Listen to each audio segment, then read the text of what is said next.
충격적인 일이 벌어졌습니다. MIT 출신의 저명한 경제학자이자 AI 전문가가 자신의 모든 연구 보고서를 폐기한다고 선언한 것입니다. 한국은 미국의 기술을 따라하는 데는 능하지만 진정한 혁신은 불가능할 것이라며 수차례 폄하하기도 했죠. 하지만 단 7일간의 한국 출장이 모든 것을 바꿔놓았습니다. 도대체 무엇이 냉철한 경제학자의 생각을 180도 바꿔놓은 걸까요? 오늘의 사연 바로 시작합니다. 잠깐만요.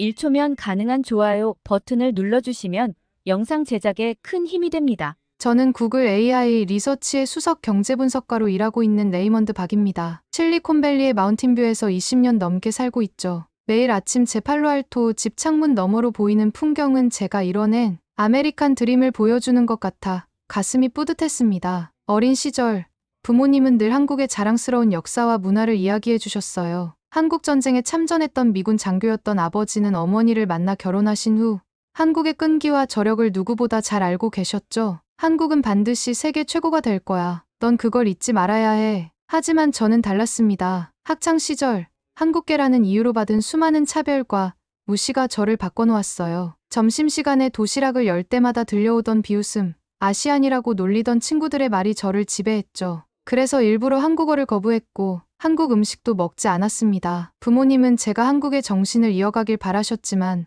저는 오히려 그 뿌리를 부정하는 데 골몰했습니다. MIT에서 경제학 박사 학위를 받은 후에는 더욱 그랬죠. 차가운 데이터와 숫자만이 제 세상의 전부였으니까요. 특히 한국에 대해서는 더욱 냉소적이었습니다. 구글의 동료들이 한국 출장을 제안했을 때도 속으로 비웃었던 게 사실이에요. 한국의 AI 기술이 미국을 앞서고 있다는 보고서가 나왔다고 했지만 저는 그저 과장된 마케팅이라고 생각했죠. 삼성이나 현대처럼 모방은 잘하겠지. 하지만 진정한 혁신은 실리콘밸리에서만 가능해. 제 책상 위 3개의 모니터는 늘 차가운 숫자들로 가득했습니다. 실시간 경제 데이터, AI 분석 리포트, 글로벌 시장 동향. 그 숫자들이 제게는 세상의 진리처럼 보였어요. 최고의 분석가로 인정받았고 연봉도 최상위 1%였으니까요. 어머니는 종종 눈물을 보이셨습니다. 너는 왜 그렇게 내 뿌리를 부정하니? 하지만 저는 대답 대신 차가운 데이터를 보여드렸죠. 보세요.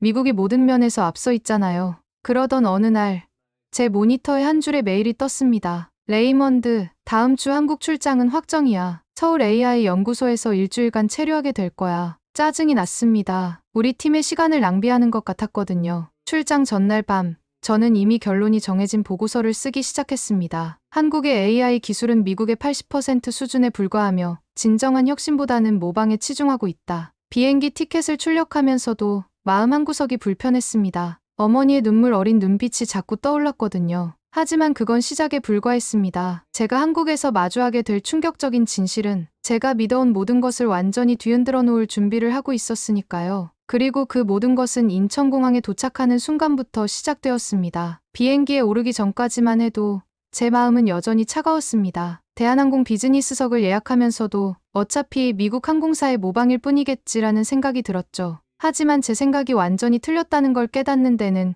그리 오래 걸리지 않았습니다. 비행기에 발을 들이는 순간부터 시작된 놀라움이었죠. 승무원들의 단정한 유니폼과 절도 있는 태도는 제가 타본 어떤 항공사와도 달랐어요. 예의 바른 미소와 섬세한 서비스는 마치 최고급 레스토랑에 온 것 같은 느낌을 주더군요. 특히 충격적이었던 건 기내 사고를 목격했을 때였습니다. 한 승객의 가방이 떨어져 옆 좌석 승객의 어깨를 쳤죠. 미국이었다면 바로 소송으로 이어졌을 상황이었어요. 하지만 놀랍게도 피해를 입은 승객은 오히려 괜찮으세요. 가방이 무거우시죠? 라며 먼저 걱정을 했습니다. 순간 제 뺨이 화끈거렸어요. 그동안 제가 얼마나 편견에 사로잡혀 있었는지 처음으로 깨달았거든요. 14시간의 비행이 끝나고 인천공항에 도착했을 때는 이미 늦은 밤이었습니다. 피곤할 법도 한데 이상하게 가슴이 두근거리더군요. 마치 오래전에 떠나온 고향에 돌아온 것 같은 묘한 설렘이었죠. 입국장으로 향하는 길, 처음 마주한 인천공항의 모습은 제 고정관념을 완전히 깨버렸습니다. 깔끔하게 정돈된 동선,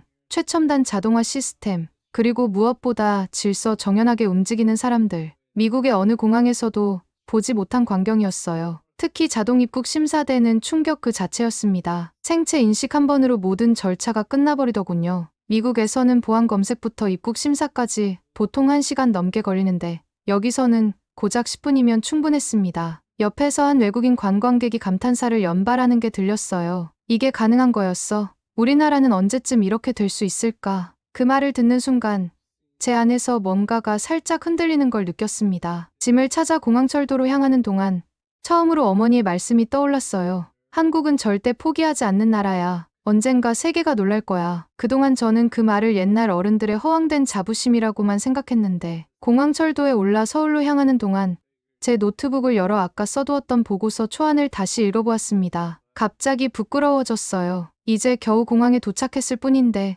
제가 얼마나 편협한 시각으로 한국을 판단하려 했는지 적나라하게 보였거든요. 하지만 이건 시작에 불과했습니다. 제가 서울에서 마주하게 될 현실은 인천공항에서 받은 이 충격을 훨씬 뛰어넘는 것이었으니까요. 창밖으로 스쳐 지나가는 불빛들을 보며 처음으로 이번 출장이 기대되기 시작했습니다. 어쩌면 제가 그동안 완전히 잘못 보고 있었던 건지도 모르겠다는 생각이 들었죠. 공항철도에서 지하철로 갈아타는 순간 제 눈앞에 펼쳐진 광경은 실리콘밸리의 최첨단 기업들이 그리는 스마트 시티를 이미 실현해 놓은 듯했어요. 역사대 설치된 디지털 안내판은 열차 도착 시간부터 빠른 환승 경로까지 한눈에 보여주고 있었습니다. 뉴욕이나 샌프란시스코의 지하철에서는 상상도 할 수 없는 정보의 정확성이었죠. 이 티머니 카드 하나로 모든 교통수단을 이용하실 수 있습니다. 안내 데스크 직원의 말에 순간 제가 잘못 들은 줄 알았어요. 지하철, 버스는 물론이고 택시까지 된다고 하더라고요. 미국의 교통카드는 각각의 운송수단마다 따로 사야 하는데 말이죠. 지하철에 발을 들이는 순간 제 고정관념은 또 한 번 무너져 내렸습니다. 바닥은 거울처럼 반짝였고 좌석은 마치 고급 승용차의 그것처럼 깔끔했어요. 뉴욕의 지저분한 지하철이 떠올라 민망해질 정도였습니다. 제 옆자리의 학생은 수업 과제를 하고 있었어요. 지하철 안에서요. 무료 와이파이가 터널 속에서도 끊김없이 이어지니 가능한 일이었죠. 실리콘밸리에서도 지하철에선 와이파이가 안 되는데 말이에요. 열차 내부의 전광판은 다음 역과 환승 정보를 정확하게 알려주고 있었습니다. 가장 인상적이었던 건 열차가 한치의 오차도 없이 예정된 시간에 맞춰 움직인다는 거였어요. 깔끔한 음성 안내를 듣다가 문득 깨달았습니다. 이곳의 모든 것이 미국보다 앞서 있다는 거요. 제 옆자리의 관광객도 저와 같은 감정이었나 봅니다. 자국의 대중교통과 비교하며 한숨 섞인 목소리로 전화를 하고 있더군요. 자신의 나라는 언제쯤 이런 시스템을 갖출 수 있을지 한탄하는 모습에 저도 모르게 고개가 끄덕여지더라고요. 차창 밖으로 스쳐 지나가는 서울의 야경을 보며 생각했습니다. 제가 그동안 얼마나 편협한 시각으로 이곳을 바라보고 있었는지를요. 다음 날 아침,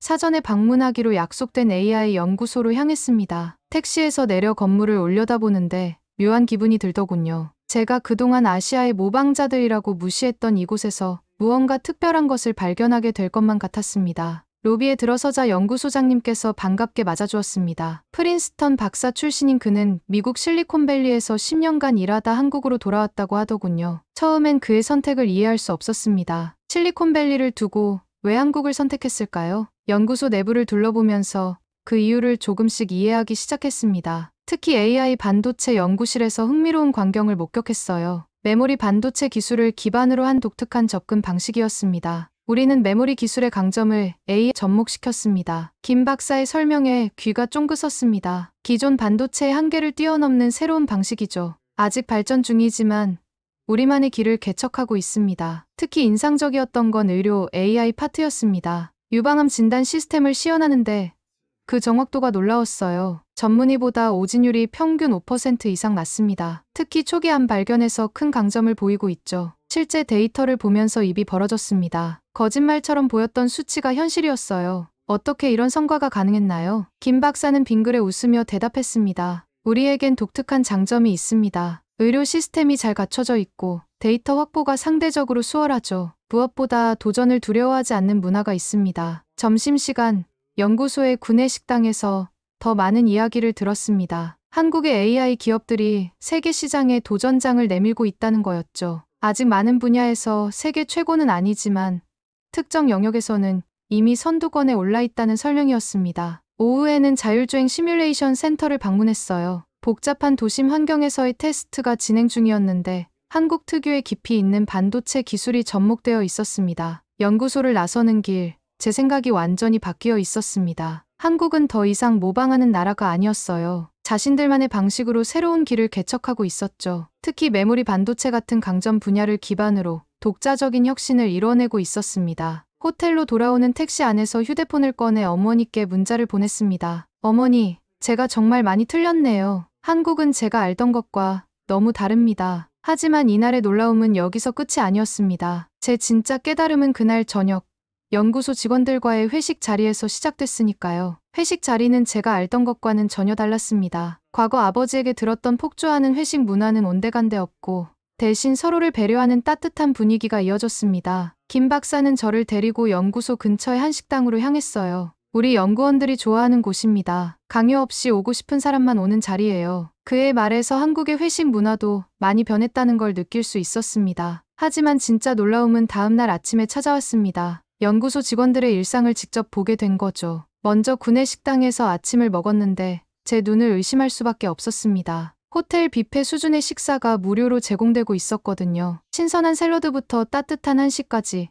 메뉴도 다양했습니다. 실리콘밸리에서는 상상도 못할 일이에요. 제 말에 옆자리의 연구원이 웃으며 대답했습니다. 우리는 이게 당연하다고 생각했는데 특별한 거였군요. 더 놀라운 건 사내 병원이었습니다. 직원들은 근무 시간 중에도 의료 서비스를 받을 수 있었어요. 미국에서는 병원에 가려면 반차를 내야 하는데 말이죠. 3년마다 한 달간의 안식 휴가도 있어요. 휴가비도 지원되고요. 한 연구원의 말에 깜짝 놀랐습니다. 실리콘밸리의 IT 기업들도 다양한 복지를 제공하지만 이런 종류의 배려는 처음 보는 거였어요. 점심시간이 되자 연구원들은 삼삼오오 모여 식사를 했습니다. 미국처럼 각자 도시락을 먹거나 외부로 나가는 게 아니라 함께 이야기를 나누며 식사를 즐기더군요. 그들의 대화에서는 상하 관계의 벽이 느껴지지 않았습니다. 우리는 회사가 집이고 동료가 가족이에요. 김 박사의 말이 제 고정관념을 깨부셨습니다. 미국에서 회사는 일하는 곳일 뿐이라고 생각해왔는데 이곳에서는 달랐어요. 퇴근 무렵 한 연구원이 아이를 데리러 가는 걸 보며 또 한 번 놀랐습니다. 매월 마지막 주는 4일만 일해요. 일과 삶의 균형을 위해서죠. 그의 말에서 자부심이 느껴졌습니다. 그날 저녁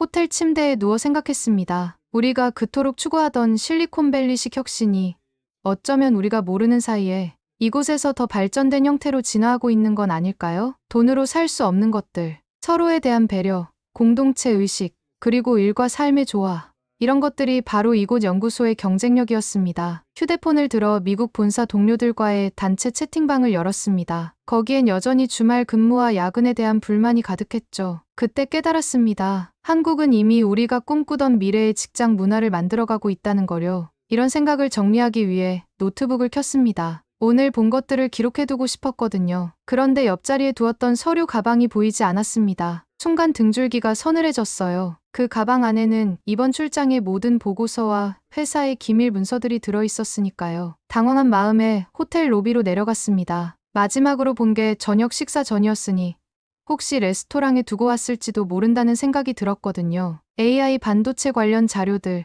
연구소와 나눈 대화 내용을 기록한 노트, 회사의 향후 전략이 담긴 보고서까지 최악의 시나리오가 머릿속을 스쳐 지나갔습니다. 미국이었다면 이미 회사 법무팀에 연락했겠지만 일단 호텔 직원에게 상황을 설명했습니다. 제 이야기를 들은 호텔 직원의 반응이 의외였어요. 걱정하지 마세요. 찾아드리겠습니다. 그 말에는 이상한 확신이 담겨 있었습니다. 직원은 즉시 CCTV 확인에 들어갔고 경찰에도 신고해 주었습니다. 미국에서는 상상도 할 수 없는 신속한 대응이었죠. 더 놀라운 건 경찰이 10분 만에 도착했다는 거예요. 하지만 저는 여전히 불안했습니다. 아무리 빨리 찾는다 해도 그 사이 문서가 유출될까봐 걱정이 되더군요. 그런데 경찰관의 말이 제 생각을 바꿔놓았습니다. 작년 한 해 서울에서 분실물의 80%가 주인에게 돌아갔습니다. 특히 이 지역은 90% 이상의 회수율을 보이고 있죠. 경찰관의 말에 귀를 의심할 수밖에 없었어요. 뉴욕에서는 잃어버린 물건을 다시 찾을 확률이 3%도 안 된다는 걸 알고 있었거든요. 2시간 후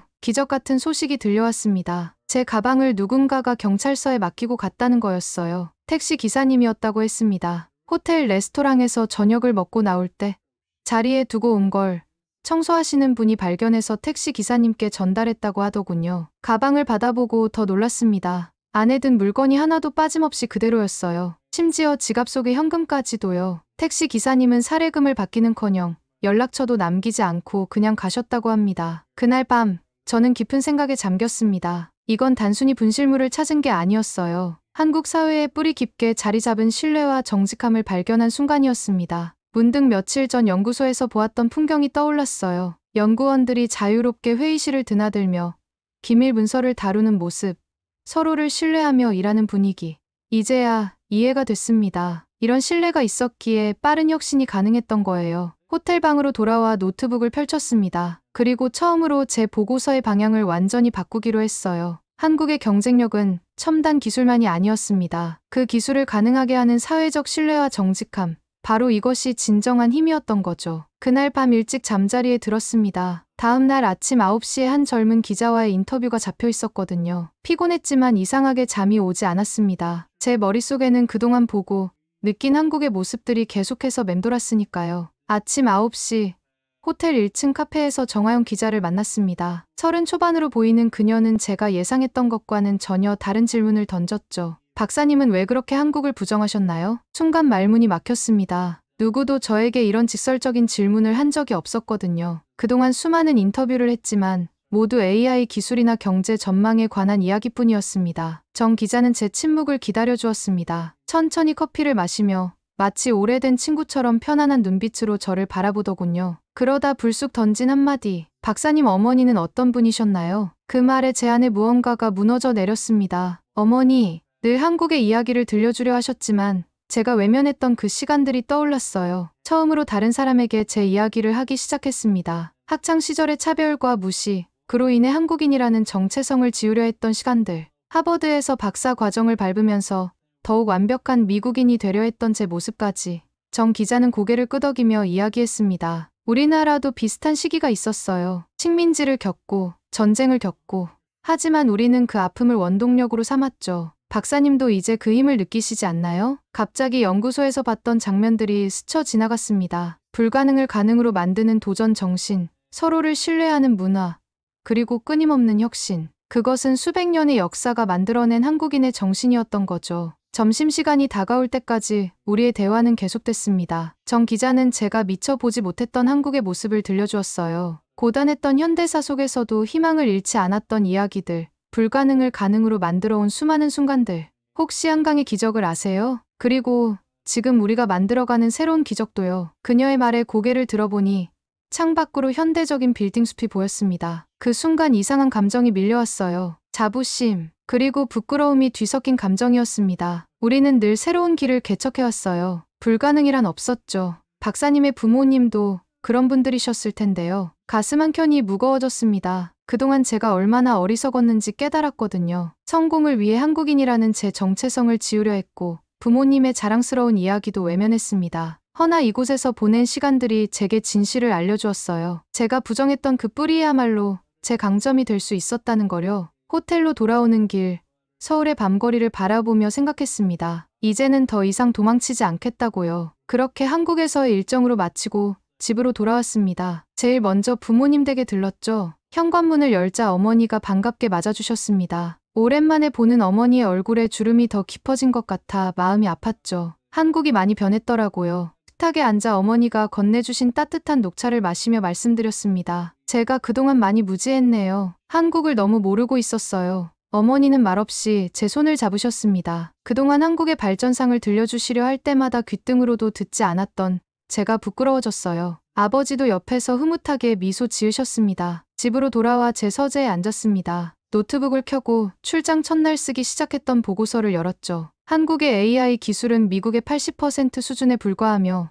쓰다만 문장을 보며 쓴웃음이 났습니다. 불과 일주일 전에 제 모습이 낯설게 느껴졌거든요. 한국에 대한 편견으로 가득 찬 보고서를 끝까지 읽어내려가기가 힘들었습니다. 딜리트 버튼을 누르는 제 손가락이 떨렸습니다. 20년 동안 써온 수많은 보고서 중 처음으로 완성된 보고서를 삭제하는 거였으니까요. 하지만 망설이지 않았습니다. 새로운 문서를 열고 타이핑을 시작했습니다. 한국은 더 이상 추격자가 아닙니다. 그들은 이미 새로운 길을 개척하고 있었습니다. 데이터만으로는 설명할 수 없는 것들이 있었습니다. AI 반도체 연구소에서 본 도전 정신, 지하철에서 마주친 시민의식, 잃어버린 가방을 통해 경험한 신뢰, 이런 것들이 한국의 진정한 경쟁력이었습니다. 보고서는 예상과 전혀 다른 방향으로 흘러갔습니다. 한국의 기업들이 실리콘밸리보다 더 효율적인 시스템을 구축하고 있다는 것, AI 기술이 이미 세계 최상위권이라는 것, 그리고 무엇보다 이 모든 것을 가능하게 하는 건 한국인들의 높은 시민의식과 신뢰 문화라는 점을 강조했죠. 제가 쓴 보고서 중 가장 파격적인 내용이었습니다. 보고서를 제출하자마자 반응이 뜨거웠습니다. 다음 날 아침부터 동료들이 제 사무실로 몰려들었어요. 레이먼드,